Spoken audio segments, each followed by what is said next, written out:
Bonjour, sans plus tarder, nous allons continuer avec nos listes. On y va dans la console. Je vais définir une liste 10, 20, 30, 40 et 50. Ok, super. Et là, nous allons, par exemple, nous voulons voir la taille. Et nous allons utiliser cette fonction prédéfinie, length, dans length de notre liste. Et nous pouvons imprimer taille pour que ça nous dise quelle est la taille. Nous pouvons voir que la taille est 5. En fait, nous avons 5 éléments dans notre liste, comme c'est imprimé ici. Alors, nous allons nous amuser à itérer utilisant ce concept. On va utiliser la boucle while. Donc, d'abord, je vais définir mon index. Index est égal à 0. Et puis, while. Donc, pendant que mon index est inférieur à length de nom. Donc, au lieu de dire inférieur à 5, parce que nous avons 5 éléments, je lui demande d'aller trouver le nombre d'éléments. Et vous allez voir, quand on va commencer les exercices, on va vraiment utiliser ce concept de manière extraordinaire. OK. Print. Non. Et nous allons faire comme l'autre fois. Alors, ça va imprimer chaque position. Et puis, on va aller augmenter notre index. Et on y va. Super. Alors, tout de suite, nous allons voir une des particularités des listes. C'est que vous pouvez entrer à l'intérieur, changer les éléments qui se trouvent dans les positions différentes. Par exemple, ça, c'est la position 0, 1, 2. Nous allons changer l'élément qui se trouve dans cette position. Donc, si par exemple, je dis non,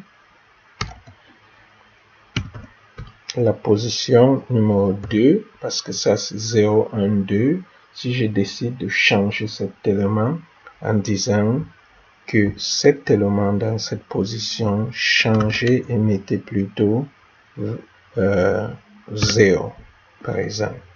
Et maintenant, si je reviens imprimer, je dis par exemple print,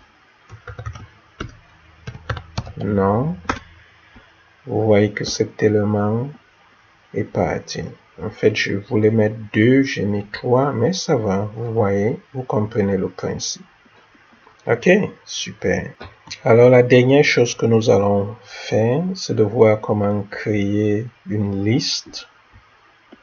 Donc, on y va avec une liste assez spéciale. Ok. On veut tout simplement mettre 0 là. Et on va créer, par exemple, on veut 4 éléments. Ok.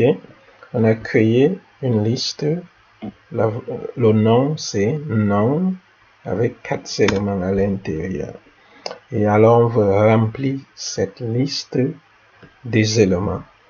Alors, tout de suite, on va dire index. On va remplir ça automatiquement. Notre index est à 0. On va dire while. Donc, pendant que l'index est inférieur à non. Alors, qu'est-ce que ça doit faire? Ça doit aller dans non index et ça doit remplir avec ce numéro. Mettons, oui, 9. Et je veux que ça augmente. Index 1. Ok, maintenant nous allons imprimer non. Print pour voir ce qui se trouve dans non. Et nous y voilà, 9, 9, 9. Alors ça remplit cette liste qui était faite de 4 0 avec 4,9 au travers de ça.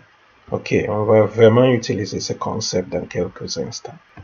Sans plus tarder, nous allons commencer avec notre exercice numéro 1. Nous voulons écrire une fonction, comme on dit ici, qui gather weekly sales and display the values, donc qui va chercher les ventes de chaque semaine, et puis ça va afficher les valeurs.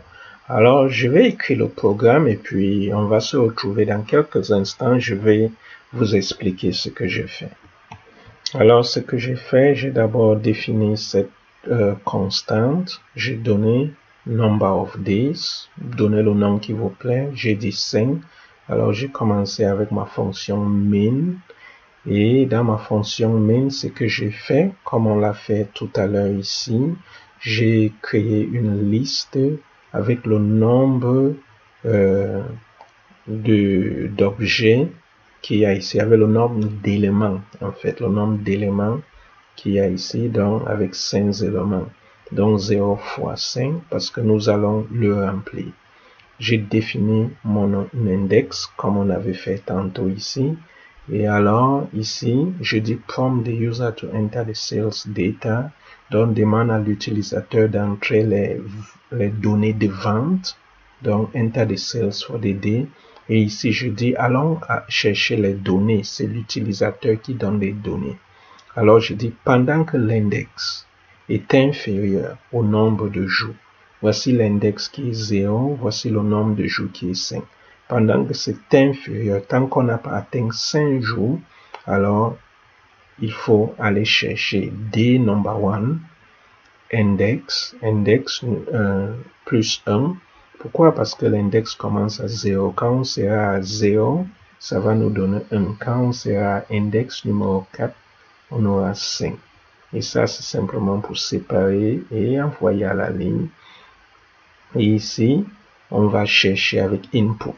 Donc, sales index, quand on aura index 0, ça va le mettre dans sales. Sales, c'est ce qu'on avait, c'est la liste qu'on a créée avec 5 éléments. Ça va mettre notre premier élément qu'on va aller chercher avec input float.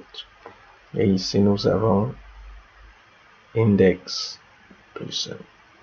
Je me rappelle tantôt dans la première vidéo, j'ai dit qu'il n'y a pas de float dans Python. Je me mélange un peu avec Java. Non, en fait, il y a float dans Python. Depuis, on utilise float. C'est plutôt double qu'il n'y a pas. Donc, une petite correction. Et une fois qu'on a fini, on va imprimer. On dit here are the values you entered. Et on va utiliser la boucle for pour imprimer. Tantôt, j'utilisais Joe. Utilisez ce que vous voulez. For value in sales, print value, vous pouvez utiliser for Joe, for Peter, for N in sales. Alors, ça va imprimer ce que vous avez entré et on appelle notre fonction main. Ok, je vais le sauvegarder, donner le nom que vous voulez et on va le sauvegarder et voir si on n'a pas fait l'erreur. Alors, j'y vais avec F5 pour voir s'il n'y a pas d'erreur. F5. Et ici, tout de suite, ça dit Enter Sales for each day. Donc, Day 1, jour numéro 1, je vais mettre 1000. Day number 2, 2000. 3000, 4000 et 1000. Et ça m'a imprimé. Here are the values you enter selon ce programme. Donc, nous avons une liste qui prend les ventes selon ce qu'on entre. Ok, amusez-vous, assurez-vous que vous comprenez et on se retrouve dans quelques minutes. Alors, nous allons nous amuser à prendre d'autres choses. On revient à notre console. Alors, qu'est-ce que je vais faire? Je vais encore définir une liste. Bon, cette fois-ci, qu'est-ce que je vais utiliser? Haha. Parce qu'il faut bien rire. Ici, 1, 2, 3, 4, 5, 6, 7, 8. Ok. Tout de suite, si on imprime, haha, vous allez voir que nous avons quelque chose comme ça. Alors, si on décide plutôt de définir A, si par exemple je dis A est égal à, non, je vais plutôt simplement imprimer, mais je vais définir ce que ça va imprimer. Haha, tout à l'heure on a vu les index. Alors je vais plutôt lui dire, va et imprime-moi de 1 jusqu'à 4. Je veux que tu m'imprimes ces éléments de 1 à 4. Et vous pouvez voir quel est l'élément numéro 1. Voici l'élément numéro 1. 0, 1, 2, 3, 4. Donc, ici, nous avons 2, 3, 4. Donc, ce que vous voyez qui se passe, quand on dit va de 1 à 4, ça veut dire ça imprime de 1 jusqu'à, ça ne touche pas cet élément. Donc, élément 1, 2, 3, élément 4, ça ne le touche pas. C'est un peu ça. Et nous allons voir ce qu'on obtient si on demande d'imprimer haha. Il faut beaucoup vous amuser avec ça. C'est des concepts extrêmement importants. Et on va mettre 4. OK? On y va. Vous pouvez voir ce que ça fait.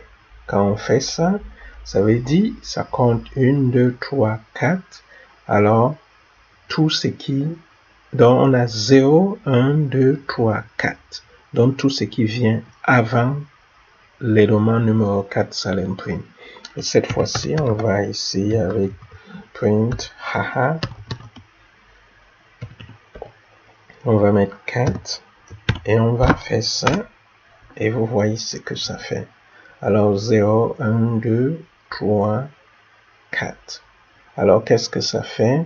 Ça veut dire, quand nous avons ça après 4, ça va commencer à partir de l'élément numéro 4 et imprimer tout jusqu'à la fin. Quand nous avons avant, ça veut dire ça ne le touche pas. C'est pour ça que tantôt, quand c'est après, ça prend 1, ça imprime, mais ça ne touche pas 4. Donc, remarquez bien la différence, parce que nous allons beaucoup l'utiliser quand on fait l'analyse des données même. C'est quelque chose d'extrêmement important à comprendre. OK, on va passer à autre chose.